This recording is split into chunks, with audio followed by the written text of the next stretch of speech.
ખભે ખભા થાય તો શું તમને ખબર પડે? એકબીજા માટે રમતા ઉછળીએ પટીએ ભાગી જાય તો શું તમને ખબર પડે છે? સંકટના સમયે સાહસ કેમ કરવું એને આવડે છે. ચપળતાપૂર્વક કોઈ પ્રવૃત્તિ કેમ કરવી એને આવડે છે. અને એના કારણે એનો જીવન જીવવાનો કોન્ફિડન્સ એટલો બધો હોય છે કે બાકી બધી પ્રવૃત્તિઓમાં પણ પારંગત થતો હોય છે. તેથી ભલે કોઈ તાલ હું મિત્રો એક તમારી પાસે ઉત્તમ ઉદાહરણ છે. હું ક્યારે રમતવીર બન્યો નથી. મારું ક્યારે સિલેક્શન જ ના થાય.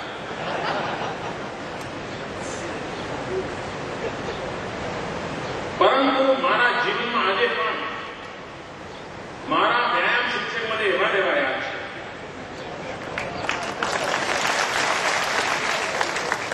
પરમાર સાહેબ મને હતા દલિત સમાજના, પણ મારા મન પર એને કેટલી અસર હતી, કેટલી છબી હતી મારા મન પર.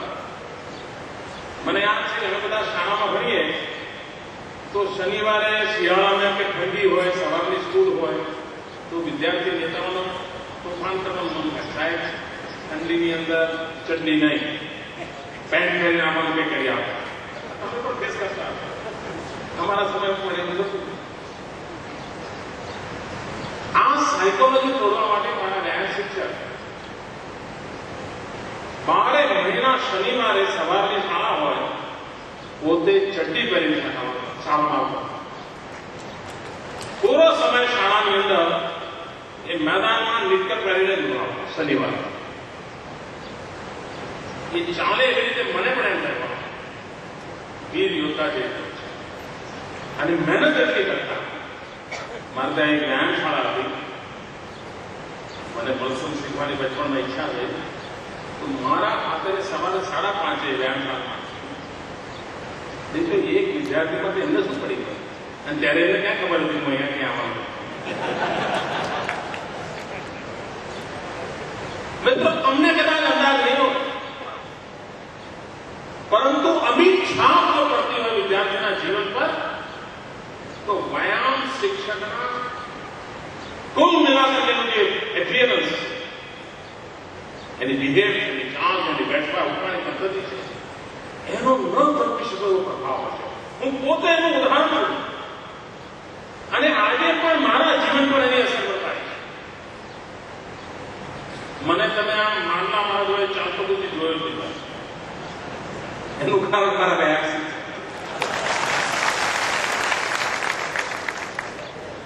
મારે જીવનની અંદર વ્યાયામ એને પ્રવેશ કર્યો છે જેનો આજે પણ મને આનંદ છે. એમાં પણ મારા વ્યાયામ શિક્ષક પણ વ્યાયામ હું રમત કરીને બધું કોઈ જગ્યાએ રમતમાં ભાગ લેવા માટે યોગ્યતા પણ ન કેળવી શકે, પણ મારા જીવન ઘડતરમાં વ્યાયામ અને વ્યાયામ શિક્ષક, શિસ્ત અને કઠોર દિનચર્યા એને ખૂબ મોટો ભાગ લીધો. અને એનો શ્રેય મારે આપવાનો હોય તો તમારી આલમના પ્રતિનિધિ મારા વ્યાયામ શિક્ષકના છે. મિત્રો તમને લાગે છે તમે કેટલું મોટું કોન્ટ્રીબ્યુશન કરી શકો છો? તમને વિશ્વાસ છે? મારે આ વિશ્વાસ ઘણી વાર આજે હું તમને કીધી જે મારે મુખ્યમંત્રી તરીકે ના કેવી છે એવી એક વાત કેવી છે કહું એટલે મુખ્યમંત્રી તરીકે ના કહેવાય. તમને ઘણા એમ થતું હશે કારણ કે હવે માણસ ઉંમર પ્રમાણે નિવૃત્ત થાય પણ શરીરની નિવૃત્ત થાય એની શરીરની અવસ્થા નથી હોતી. ખાસા વર્ષ સુધી કામ કરે તેટલું શરીર હોય. મારા વ્યાયામ શિક્ષક મિત્રો તમે લખી રાખો આવનારા દિવસો એવા આવવાના છે કે દરેક કંપનીને, દરેક ઓર્ગેનાઇઝેશનને પોતાની કંપની અંદર ઊંચા પગારે યોગ, પ્રાણાયામ, સ્ટ્રેસ મેનેજમેન્ટ એના માણસો પરમેનન્ટ રાખવાની વ્યવસ્થા વિકસવાની છે.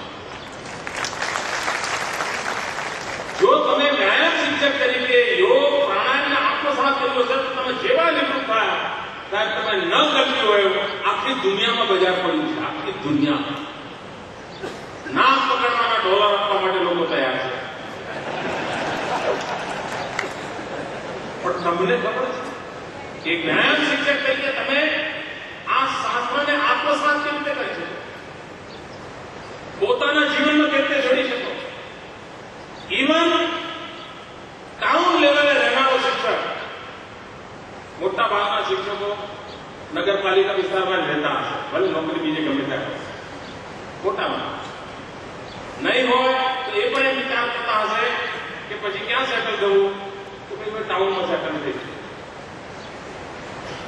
દરેક ટાઉનની અંદર ભવિષ્યમાં પ્રાઇવેટ યોગા ઇન્સ્ટિટ્યૂટનો ક્રેઝ ઉભો થવાનો છે.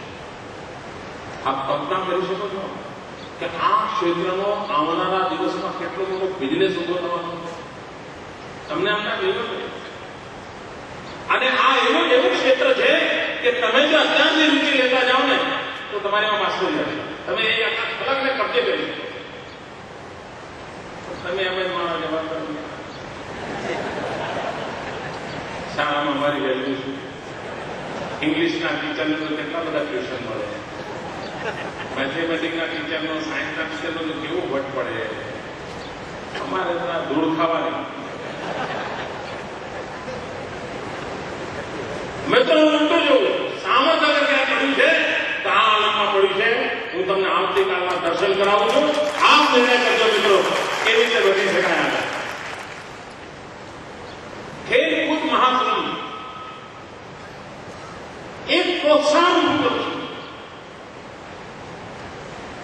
આ ભારત માતાની ગોદમાં આળોટવાની ટેવ પડે આપણી પેઢીને, એ માતા. સ્વામી વિવેકાનંદજી વિદેશ ગયા, આખી દુનિયામાં ડંકો વગાડ્યો, જગત આખાની અંદર જયજયકાર કર્યો. દુનિયા આખી અંદર જોવા સાંભળવા માટે આતુર થઈ ગઈ. અને ચારે તરફ વિવેકાનંદનો જે કામ ચાલતો હતો, પણ જયારે અમેરિકાથી આટલી બધો દિગ્વિજય કરીને પાછા આવ્યા હિન્દુસ્તાનની ધરતી પર, પહેલું કામ એમણે કર્યું, સમુદ્રના કિનારે ઉતરતાની સાથે ભારત માતાની ધૂળમાં આળોટે. માં ભારતીની એક એક કણની અંદર આળોટીને પાગલ થઈ ગયા. આપણા કેટલા બાળકો એવા છે, શાળાના વિદ્યાર્થીઓ, જ્યાં ભારત માતાની ગોદમાં આળોટવાનો આનંદ લે છે. મિત્રો આનંદ પણ અપાર હોય છે. હમણાં અમિતાભ બચ્ચન આપણે ત્યાં ગુજરાત ટુરિઝમનું પ્રમોશન કર્યું અને રોજ પોતાનો બ્લોગ હતો. એક વાત એમણે બ્લોગમાં લખી કે સાબરમતી આશ્રમમાં હું ઉઘાડા પગે ગયો, હોટલથી જૂતા પહેરીને ગયો, કારમાં સાબરમતી આશ્રમ ગયો, 4-5 કલાકના ઉઘાડા પગે. અને મેં વર્ષો પછી ધરતી સાથેના મારા ચામડીના સ્પર્શનો આનંદ થયો અને મને મારું બચપણ યાદ આવ્યું. મને મારી ઇલાહાબાદની મારા બચપણમાં મારા ઘરની બહારનું મેદાન મને યાદ આવ્યું. આપ કલ્પના કરી શકો ને, આ માટીનો નાતો કેટલી તાકાત ધરાવતો છે. આ માટીનો નાતો કેટલી તાકાત ધરાવતો છે. અને શું આપણું કર્તવ્ય નથી કે આ માટી સાથે નાતો જોડવા માટે આ વિદ્યાર્થી આલમને આપણે પ્રેરિત કરીએ? જે પંચ મહાભૂત તત્વોનું જે શરીર બની ગયું ને, તમારો જ્યારે પણ એવો સ્પર્શ આવે ને, તમને આનંદ થાય. તમે ગમે તેટલા થાકેલા હો, સાવ પાણી, સાદું પાણી મોઢે છાંટો, કેવું આમ એકદમ સંતોષ થઈ જાય. તમે મૂંઝવણ અનુભવતા છે, બારી બધી ખુલ્લી હવામાં લો, એકદમ કોઈ દવા છે કે કોઈ ખાસ કંપની બનાવેલું ટોનિક છે, સહેજ આમ ઘરે નીચે આમ જમીન પર સહેજ આવો તો કેવું આમ લાગતું હોય છે. આ જે શરીર પંચ તત્વોનું બન્યું છે ને, એનું જ્યારે સ્પર્શ આવે ત્યારે અંતર ઉર્જા આપોઆપ પેદા થાય. આના વ્યાયામ શિક્ષકનું કામ જ આ છે, આ પંચતંત્ર સાથે આ પેઢીને જોડતા કરે.